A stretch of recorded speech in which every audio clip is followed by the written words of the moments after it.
Cherpulassery circle ഇൻസ്പെക്ടറെ ക്വാർട്ടേഴ്സിൽ മരിച്ച നിലയിൽ കാണപ്പെട്ടു.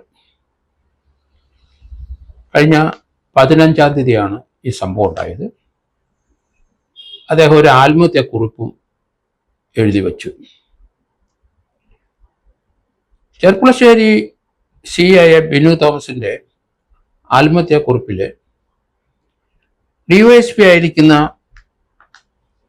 വടകര DYSP ഉമേഷിനെതിരായി ആണ് ആരോപണം. ഉമേഷ് കാരണമാണ് താനെ ആത്മഹത്യ ചെയ്യുന്നതെന്ന് പറയുകയും ചെയ്തു. അദ്ദേഹം കയറിൽ തൂങ്ങി നിൽക്കുന്നതായിട്ടാണ് കാണുന്നത്. പോലീസ് ക്വാർട്ടേഴ്സിലാണ് കാണപ്പെട്ടത്. അദ്ദേഹം പോലീസ് സ്റ്റേഷനിൽ എത്താതെ വന്നപ്പം പോലീസ് ഉദ്യോഗസ്ഥർ പോയി നോക്കിയപ്പോഴാണ് അദ്ദേഹം മരിച്ച നിലയിൽ തൂങ്ങി നിൽക്കുന്നതായിട്ട് കാണുന്നത്.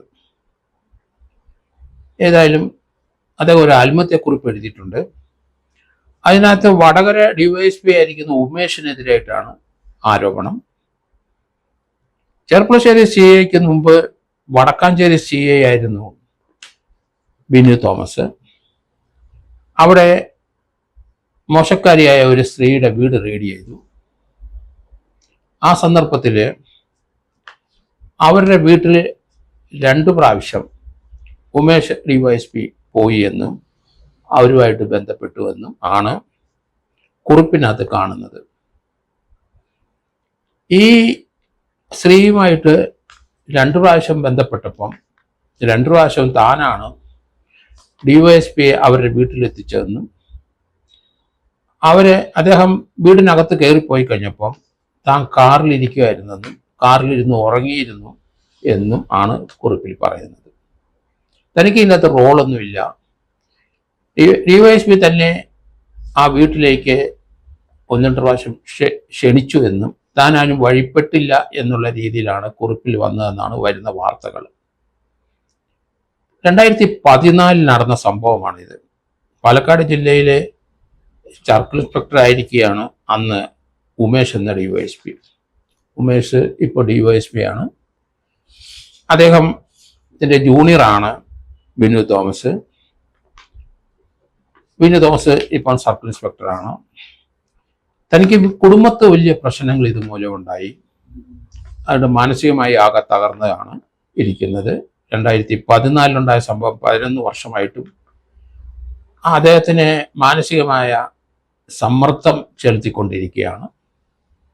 അങ്ങനെ തന്നെ കുരുക്കും എന്ന് DYSP പറഞ്ഞതായിട്ടും വാർത്തകൾ വരുന്നുണ്ട്. എന്തായാലും സർക്കിൾ ഇൻസ്പെക്ടർ ബിനു തോമസ് ജീവൻ വെടിഞ്ഞിരിക്കുന്നു, തൂങ്ങി നിൽക്കുന്നതായിട്ടാണ് കാണപ്പെടുന്നത്. അതേപ്പറ്റി അന്വേഷണം നടക്കുന്നുണ്ട്. പാലക്കാട് SP അവിടെ നിന്ന് കണ്ടെടുത്ത അദ്ദേഹത്തിൻ്റെ മരണക്കുറിപ്പ്, സൂയിസൈഡൽ നോട്ട്, അത് കൃത്യമായി അന്നേ ദിവസം തന്നെ കോടതിയിൽ എത്തിച്ചു. അതെന്തായാലും ഭാഗ്യം. സാധാരണഗതിയിൽ ഇങ്ങനെയുള്ള മരണക്കുറിപ്പുകളൊക്കെ പോലീസ് സ്റ്റേഷനിൽ നിന്ന് അപ്രത്യക്ഷമാകുകയാണ് പതിവ്. അല്ലെന്നുണ്ടെങ്കിൽ അതുമായിട്ട് ബന്ധപ്പെട്ട പോലീസ് ഉദ്യോഗസ്ഥർ സഡനായിട്ട് അവിടെ വരികയോ അല്ലെങ്കിൽ മറ്റൊരു സ്വാധീനിക്കുകയോ അത് നശിപ്പിച്ചു കളയും ധാരാളം സംഭവം പോലീസിലുണ്ടായിട്ടുണ്ട്. എന്തായാലും പാലക്കാട് SP വളരെ ബുദ്ധിപൂർവ്വം വൈദഗ്ധ്യത്തോടു കൂടി കണ്ടെടുത്ത ആ ലെറ്റർ അപ്പോൾ തന്നെ കോടതിയിൽ എത്തിച്ചു. ഭാഗ്യം. കാരണം ഇതുപോലുള്ള കേസുകൾ നമ്മൾ അന്വേഷിച്ച 1-2 സ്ഥലങ്ങളിൽ ആ സൂയിസൈഡൽ നോട്ട്, ആത്മഹത്യ കുറിപ്പ് നശിപ്പിച്ചതായിട്ട് 1-2 കേസുകൾ എനിക്ക് അനുഭവം ഉണ്ടായിട്ടുണ്ട്. ഇവിടെ ഇപ്പം DYSPക്കെതിരായിട്ടാണ് കാതലായ ആരോപണം ബിനു തോമസ് ഉയർത്തിയിരിക്കുന്നത്. ഏകദേശം ഇന്നിപ്പം 10-12 ദിവസമായി സംഭവം കഴിഞ്ഞിട്ട് ഇതേപ്പറ്റിയുള്ള വാർത്തകൾ ഇപ്പോഴാണ് വരുന്നത്. ഈ വിവരം ഇന്റലിജൻസ് പൂഴ്ത്തിവെച്ചു എന്നാണ് പറയുന്നുണ്ട്. കാരണം ഇന്റലിജൻസ് അത് സമയത്ത് റിപ്പോർട്ട് ചെയ്തോ ഇല്ലയോ എന്നറിയത്തില്ല.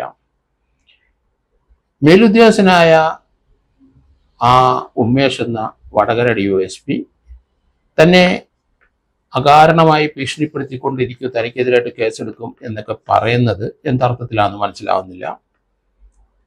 മരണപ്പെട്ട ബിനു തോമസിന്റെ ലെറ്ററിനകത്ത് DYSP ആണ് ആ സ്ത്രീയെ പീഡിപ്പിച്ചതെന്നും താൻ അവിടം വരെ അദ്ദേഹത്തിനെ കൊണ്ടാക്കിയെന്നുമാണ് ഇദ്ദേഹത്തിന്റെ കുറിപ്പിനകത്ത് പറയുന്നത്. എന്തായാലും ഇതിനെ സംബന്ധിക്കുന്ന തുടരന്വേഷണം ഒരു സീനിയർ ഉദ്യോഗസ്ഥൻ ഡിവൈഎസ്പിയോ എസ്പിയോ നടത്തണം. കാരണം ഇതിനകത്ത് ആരോപണ വിധേയനായ ആൾ ഡിവൈഎസ്പി ആണ്. അത് തന്നെ തനിക്കിതേപ്പറ്റി ഒന്നും അറിയില്ല എന്ന് അദ്ദേഹം പറഞ്ഞതായിട്ടാണ് പറയുന്നത്. ഇത് മറന്ന് പാടെ ഈ സംഭവം നിഷേധിക്കുകയാണ് ഡിവൈഎസ്പി ചെയ്യുന്നത്. അതേസമയത്ത് സർക്കിൾ ഇൻസ്പെക്ടറുടെ മരണം ഡിവൈഎസ്പി കാരണമാണ് എന്ന് അദ്ദേഹം ആത്മഹത്യാക്കുറിപ്പിൽ എഴുതി വച്ചിട്ടാണ്. ഉത്തരവാദിത്തമുള്ള ഒരു പോസ്റ്റിൽ ഗസറ്റർ റാങ്ക് ഇരിക്കുന്ന വ്യക്തിയാണ്. അദ്ദേഹത്തിന് മാനസികമായ അത്ര കഠിനമായ വ്യഥയുള്ളത് കൊണ്ട് മാത്രമാണ് ഈ ആത്മഹത്യയിലേക്ക് പോയത്. പോലീസ് ഉദ്യോഗസ്ഥനായ ഒരാൾ ധാരാളം ഇതിലും വലിയ സിറ്റുവേഷൻസ് ഒക്കെ ദൈനംദിനം നേരിടുന്നതാണ്, കാണുന്നതാണ്. പിന്നെ എന്തിനാണ് ആത്മഹത്യക്ക് പോയതെന്ന് മനസ്സിലാകുന്നില്ല. അതിനകത്ത് ആരോപണ വിധേയൻ തീർച്ചയായിട്ടും ഒരു ഡിവൈഎസ്പി ആണ്. ഒരു അബറ്റ്മെന്റ് കമ്മിറ്റ് സൂയിസൈഡിനകത്ത് തീർച്ചയായിട്ടും ഡിവൈഎസ്പി കുരുങ്ങും. കാരണം അദ്ദേഹത്തിന്റെ പേരെഴുതി വെച്ചു. അദ്ദേഹം നിസ്സഹായനായി, തനിക്ക് ഇതിനകത്ത് റോളും ഇല്ല, തനിക്കിതേപ്പറ്റി ഒരു അറിവുമില്ല എന്ന് പാടെ നിഷേധിച്ചിട്ടുണ്ട്. അതങ്ങനെ കിടക്കട്ടെ. പക്ഷേ ഒരു സീനിയർ ഉദ്യോഗസ്ഥൻ ഈ കേസ് അന്വേഷിക്കണം. ഈ സർക്കിൾ ഇൻസ്പെക്ടറെ ആത്മഹത്യയിലേക്ക് നയിച്ച കാര്യം എന്താണെന്ന് കണ്ടെത്തണം. എന്താണ് ആ ആരോപണത്തിൽ കഴമ്പുണ്ടോ ഇല്ലയോ എന്ന് നോക്കണം. അതേസമയത്ത് ആ സ്ത്രീ തന്നെ 2 പ്രാവശ്യം ഡിവൈഎസ്പി പീഡിപ്പിച്ചു എന്ന് പറഞ്ഞതായിട്ടാണ് വാർത്തകൾ വരുന്നത്. അപ്പോൾ അതിനകത്ത് കഴമ്പുണ്ട്. എന്തുകൊണ്ടാണ് ഇയാൾ ആത്മഹത്യ ചെയ്തത്? ഏത് രീതിയിലുള്ള ഒരു അല്ലെങ്കിൽ ഏത് രീതിയിലുള്ള ഒരു വാണിംഗ് ആണ് ഡിവൈഎസ്പി ഇയാൾക്ക് കൊടുത്തത്, അല്ലെങ്കിൽ ഏത് രീതിയിലുള്ള പേടിപ്പെടുത്തലാണ്? എന്തായാലും സർക്കിൾ ഇൻസ്പെക്ടറെ കുടുംബത്തിലെ മനഃശാന്തി ഇല്ല. കാരണം ഈ ഒരു സംഭവത്തിന് ശേഷം കുടുംബത്തിൽ വലിയ മാനസിക പ്രശ്നങ്ങൾ ഉണ്ടായിട്ടുണ്ട്. അദ്ദേഹത്തിന് താങ്ങാൻ കഴിഞ്ഞില്ല. ഭാര്യയും മക്കളുള്ള വ്യക്തിയാണ്. അദ്ദേഹം നിരപരാധി ആണ് ആ കുറിപ്പിനകത്ത് പറയുന്നത്. ഡിവൈഎസ്പി ആണ് ഇതിനകത്തെ വില്ലൻ എന്നാണ് അദ്ദേഹത്തിൻ്റെ ആ കുറിപ്പിനകത്ത് ഉണ്ടാകുന്നത്. എന്തായാലും ഈ ഒരു സംഭവം കേരള പോലീസിൽ ഇതുപോലുള്ള വളരെയധികം സംഭവങ്ങൾ റിപ്പോർട്ട് ചെയ്തുകൊണ്ടിരിക്കുന്ന കാലഘട്ടമാണ്.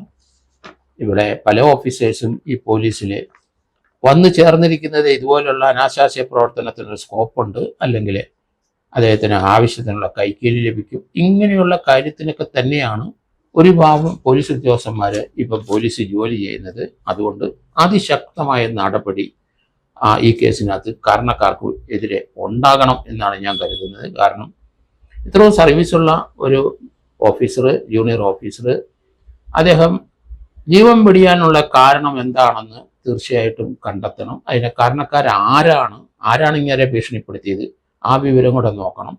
അങ്ങനെ അത് കണ്ടെത്തിയിട്ട് അതൊരു അബറ്റ്മെന്റ് കമ്മിറ്റ് സൂയിസൈഡിലേക്കാണെങ്കിൽ അതിന് ഡിവൈഎസ്പി അറസ്റ്റ് ചെയ്യുന്നതിന് ഡിപ്പാർട്ട്മെന്റ് മടിക്കരുത് എന്ന് തന്നെയാണ് എൻ്റെ അഭിപ്രായം.